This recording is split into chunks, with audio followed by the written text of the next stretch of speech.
দেখতে 7 বছরের শিশু মনে হলেও অনার্স সেকেন্ড ইয়ারে পড়ছে ছেলেটি। 4 ফুট উচ্চতা ও 20 কেজি ওজনের এই ছেলেটির বয়স 23 বছর। শুনতে অবিশ্বাস্য মনে হলেও এটি একেবারে সত্যি। সময় যেন থমকে গেছে তার জীবনে। আমরা একই বয়সের, আমরা একসাথে লেখাপড়া করছি।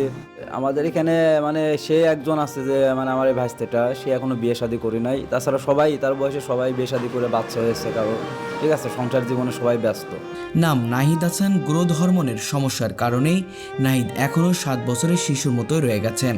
যদি আবার সেই ছোটবেলায় ফিরে যেতে পারতাম তাহলে অনেকই ভালো লাগতো, কারণ সবাই একসাথে এক সমানে ভালো হয়েছে। যদি সবাই ছোট থাকতাম তাহলে তো আরো এমন মনে হতো না যে আমিই ছোট, ওরাও ছোট না, তখন সবাই সমান ছিলাম। তার যেন কোনো পরিবর্তন হয়নি, তবে জীবনযুদ্ধে হার মানেননি তিনি। কঠোর পরিশ্রম আর অধ্যবসায় তাকে করে তুলেছেন আজ সবার থেকে আলাদা। আমাদের বড় ভাই সে আর কি।